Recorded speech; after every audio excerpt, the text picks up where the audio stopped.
Today we shall discuss law of conservation of momentum. Last time हमने momentum और second law of motion in terms of momentum को discuss किया था. आज हमने मोमेंटम और law of conservation of momentum उसको डिस्कस करना है. फिर साथ में इससे रिलेटेड कुछ न्यूमेरिकल्स जो है ना वो आप करेंगे. तो सबसे पहले मोमेंटम मैं जस्ट रिवाइज कर दूं आपको ताकि आपको पता चल जाए मोमेंटम कैसे कैलकुलेट करते हैं. तो मोमेंटम होता है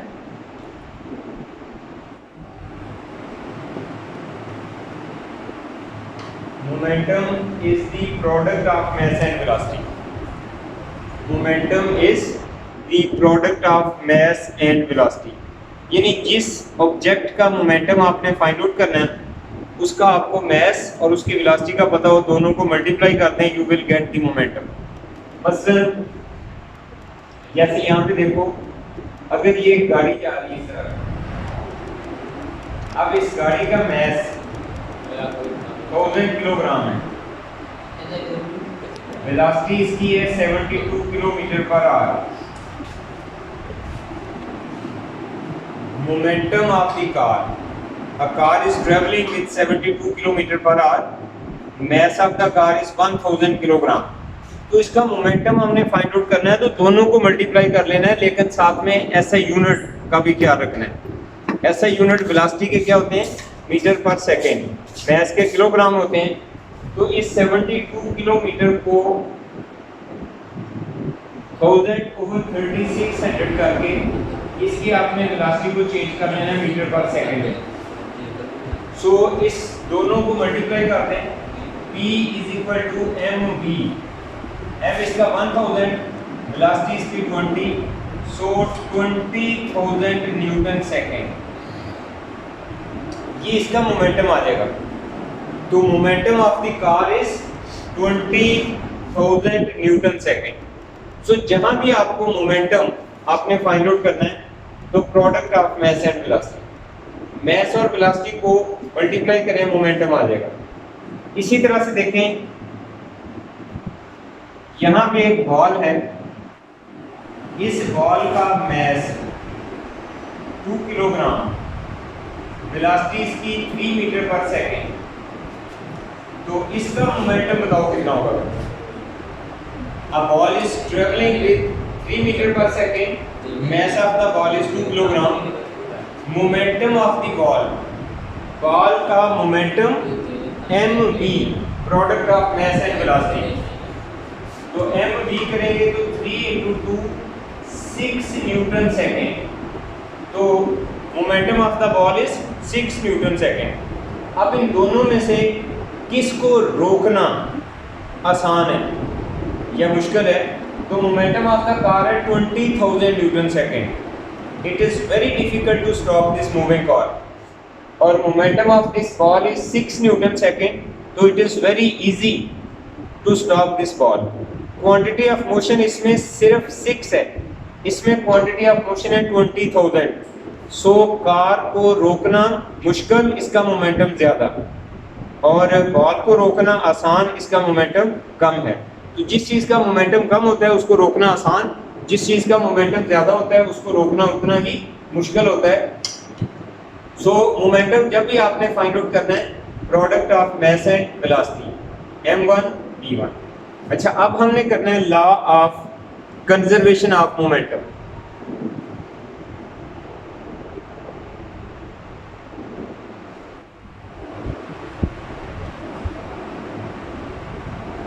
अच्छा, एक और चीज देख लें इसी में. लास्ट टाइम हमने डिस्कस की थी एक टर्म इंपल्स. इंपल्स से क्या मुराद है?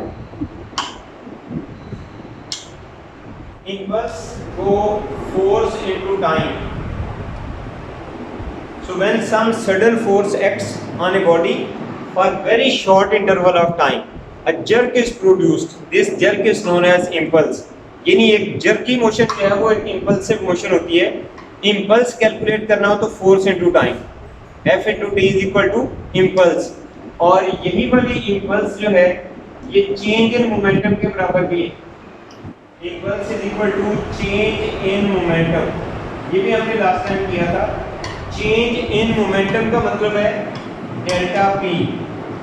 डेल्टा का मतलब यहाँ चेंज, डेल्टा मीन चेंज, तो ये हो जाएगा final momentum minus initial momentum M V F minus M V I, this is equal to impulse. तो ये दो फार्मूले हमने अप्लाई करने हैं। एक आपको मोमेंटम का पता होना चाहिए, मोमेंटम किसके बराबर होता है, momentum is the product of mass and velocity. दूसरा आपने इम्पल्स अप्लाई करनी है। इम्पल्स होती है फोर्स इनटू टाइम, और impulse is also equal to change in momentum. Change in momentum का मतलब है final momentum minus initial momentum. Final momentum minus initial momentum, ये दोनों मोमेंटम का डिफरेंस चेंज इन मोमेंटम को शो करता है, and this change in momentum is equal to delta P. ठीक है, सो ये दोनों फार्मूले हमने अप्लाई करने हैं किसमें, law of conservation of momentum में। तो आज law of conservation of momentum देखो।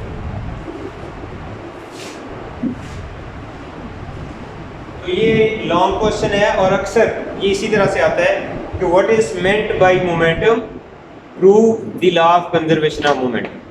तो law of conservation of momentum,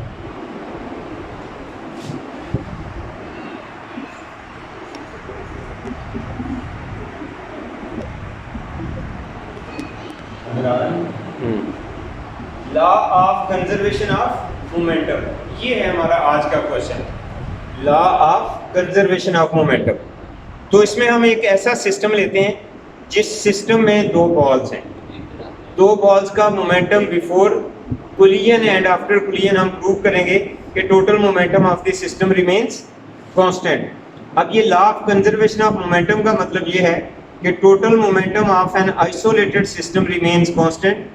isolated system means ऐसा सिस्टम जिसके ऊपर कोई एक्सटर्नल फोर्स एक्ट ना करे, the system which is free from all external effects. तो सबसे पहले इसकी statement,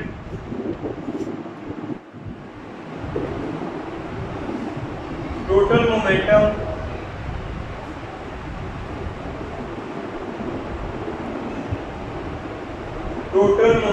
of an isolated system remains constant.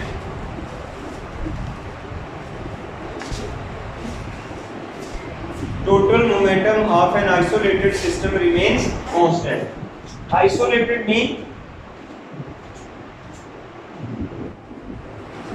isolated system, the system which is free from external effects,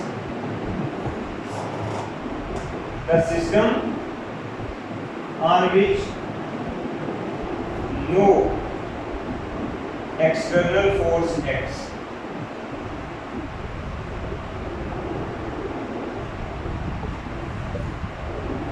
The system which is free from all external effects, यानी the system on which no external forces act, ऐसा system जो free हो from external effects, यानी इसको आप यूं भी कह सकते हैं a system which is free from external effects, a system which is free from external effects.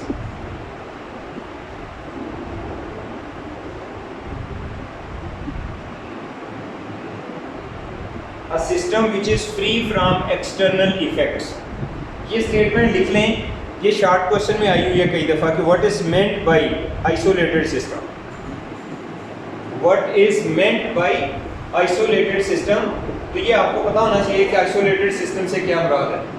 The system which is free from all external effects, the system on which no external forces act, that system is called isolated system. तो किसी isolated system के अंदर total momentum of the system remains constant, total momentum of the system remains constant, इसको हमने prove करना है। तो आज जो हम सिस्टम ले रहे हैं उसके अंदर हम दो बॉल्स लेते हैं,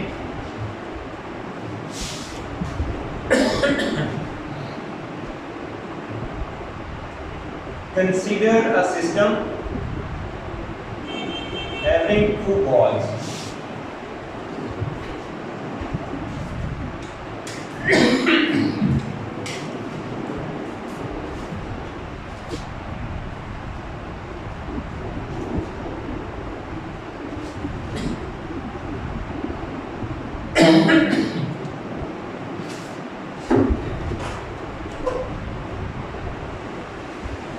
सो एक ऐसा सिस्टम जिसमें दो बॉल्स मौजूद हैं।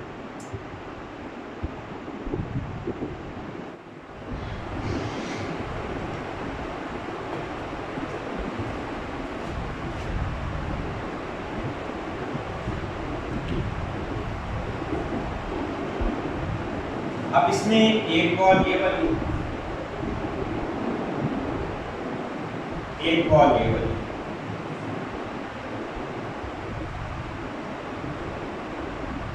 यहाँ पे दोनों की कोलिजन हो रही है।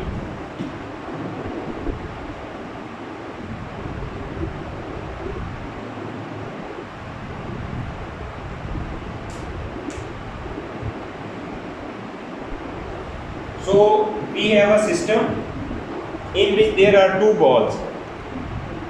दोनों balls की velocity v1 v2, masses m1 and m2. When they collide with each other, तो एक के ऊपर फोर्स लग रही F, एक के ऊपर फोर्स लग रही F डैश। कोलिजन के बाद इनकी वेलोसिटीज चेंज हो जाएंगी। इसकी वेलोसिटी हो जाएगी v1 डैश और इसकी वेलोसिटी हो जाएगी v2 डैश।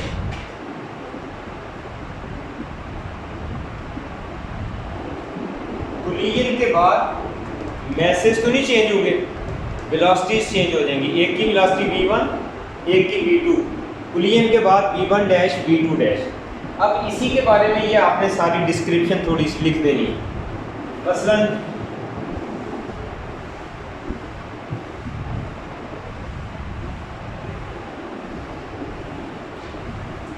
इसी डायग्राम को एक्सप्लेन कर देना है कि late mass of first ball is m1, mass of first ball m1, mass of second ball m2। First ball का mass m1, सेकेंड बॉल का mass m2। Velocity of first ball, first ball before collision is v1। velocity of first ball before collision is v1, velocity of second ball before collision is v2, velocity of second ball before collision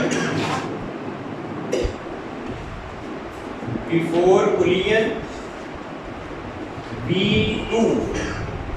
So v1 and v2 are the velocities. v1 is the velocity of first ball, v2 is the velocity of second ball before collision। अच्छा, अब after collision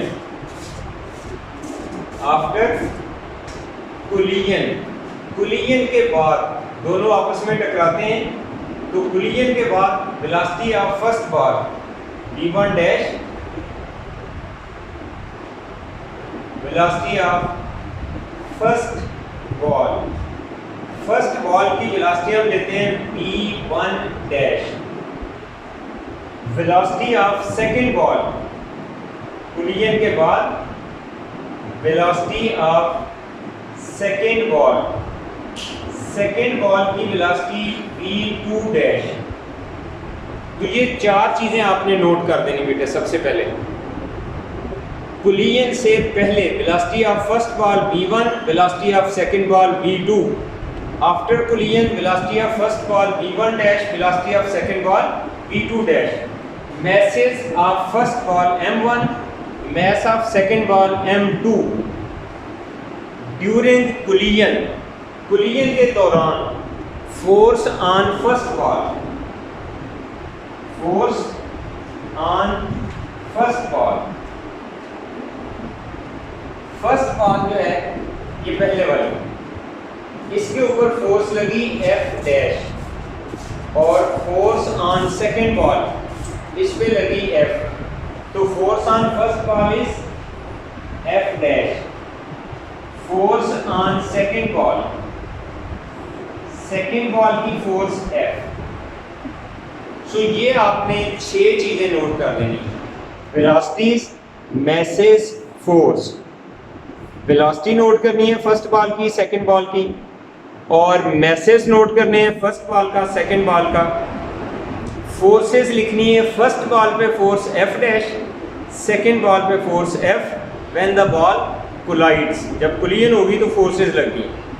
अब इस सारी description के बाद लिखना हमने momentum, momentum of first ball क्या होगा, मोमेंटम ऑफ सेकेंड बॉल क्या होगा।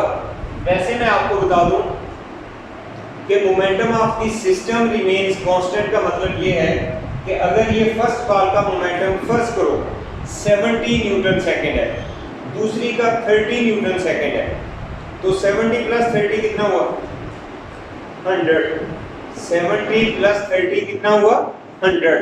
अब कोलिजन के बाद भी 100 ही रहेगा, कोलिजन के बाद भी 100 ही रहेगा, लेकिन आपस में इंटरचेंज हो सकता है। मसलन ये 40 और 60 हो सकता है, 80 और 20 हो सकता है, 90 और 10 हो सकता है, लेकिन रहेगा 100।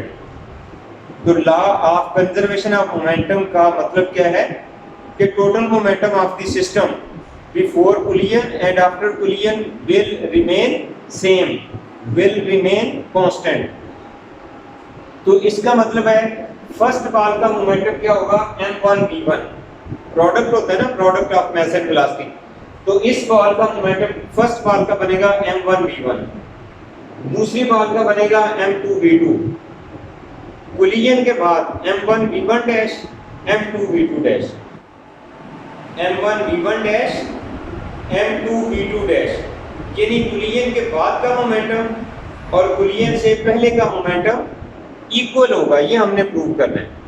तो इसमें जो हमने डेरिवेशन लेनी है, प्रूव करना है, वो ये करना है कि momentum of the system before collision, before collision क्या है m1v1 plus m2v2 must be equal to momentum after collision.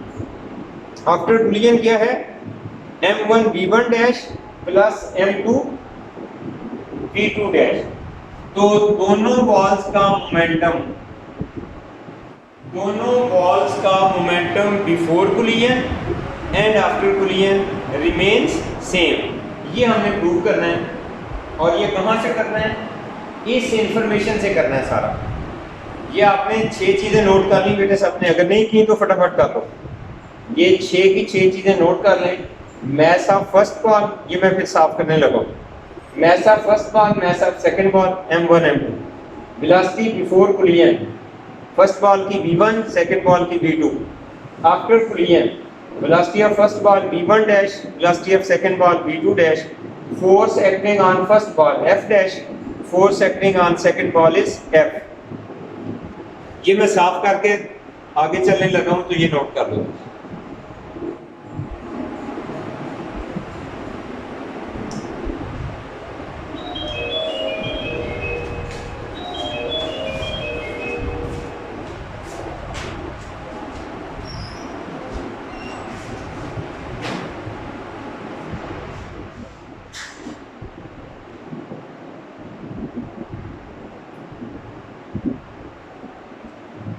अच्छा, अब इसके बाद देखें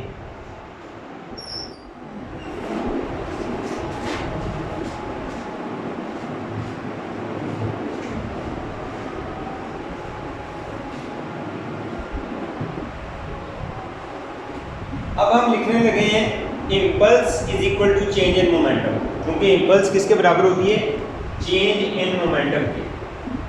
तो यहाँ पे लिखें impulse is equal to change in momentum.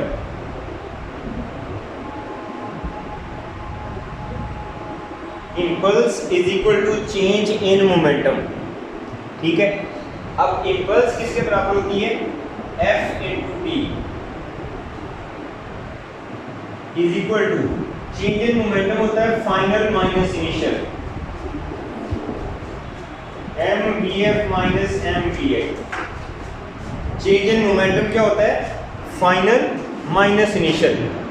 अब यही वाली इक्वेशन फॉर फर्स्ट बॉल क्या होगी एंड फॉर सेकंड बॉल क्या होगी? This equation for first ball, the equation for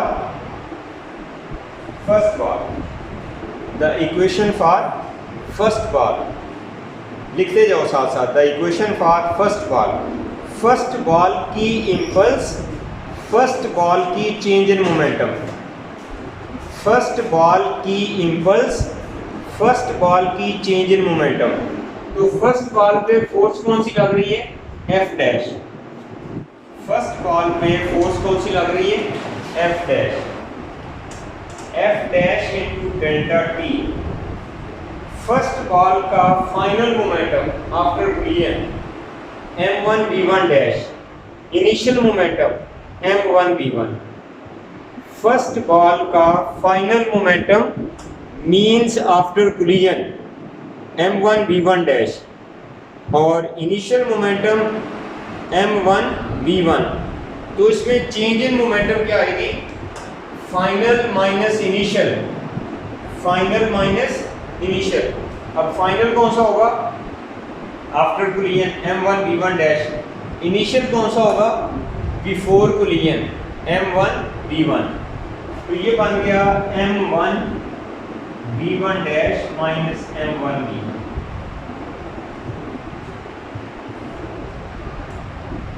first ball के लिए इक्वेशन बन गई impulse is equal to change in momentum, impulse is equal to change in momentum F dash into delta T बराबर है m1 v1 dash minus m1 v1, यानी final momentum minus initial momentum.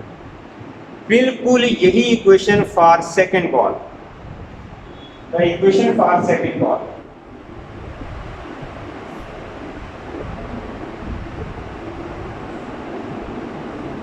Second ball की impulse है F into T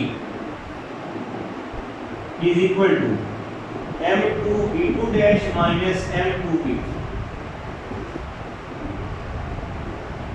second ball की impulse है force acting on second ball F into delta T is equal to m2 v2 dash minus m2 v2। दोनों equations को add up करते हैं, adding 1 and 2, adding 1 and 2। तो 1 और 2 को add up करो,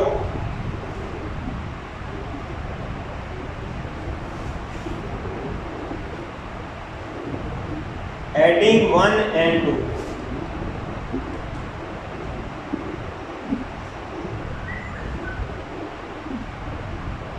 F डैश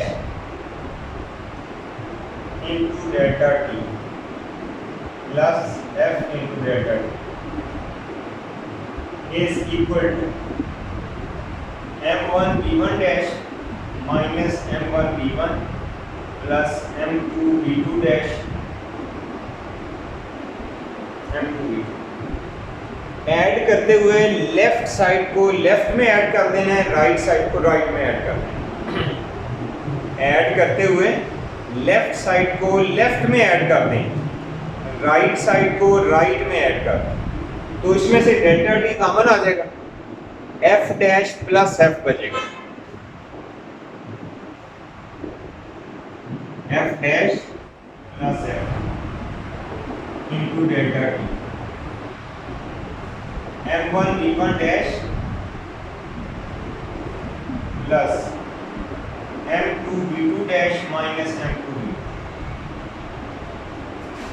अब ये F डैश प्लस F, ये दोनों फोर्सेस जो हैं they are equal in magnitude but opposite in direction. यानी अगर एक फोर्स 10 न्यूटन है तो दूसरी बॉल पे भी 10 न्यूटन ही लग रही है और दोनों फोर्सेस आपस में अपोजिट हैं, इसलिए इनका नेट रिजल्ट 0 हो जाएगा।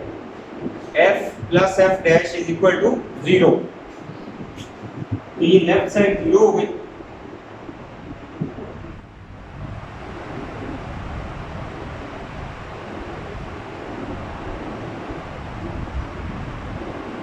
तो ये स्टेप आपके पास आ गया। लेफ्ट साइड में 0 रखेंगे और राइट साइड में m1 v1 dash minus m1 v1 plus m2 v2 dash minus m2 v2। अब ये दोनों माइनस वाली टर्म जो है ना, ये शिफ्ट कर दो टूवर्ड्स अदर साइड। ये माइनस ये इस तरफ ले लो और प्लस वाली दोनों इधर रख लो। तो ये इक्वेशन बन जाएगी आपके पास m1 v1 plus m2 v2 is equal to m1 v1 dash plus m2 v2 dash. तो एक तरफ बगैर डैश के आ गया, एक तरफ डैश वाले आ गए। तो इसका मतलब है ये लेफ्ट साइड जो है ये total momentum before collision, total momentum before collision, total momentum after collision.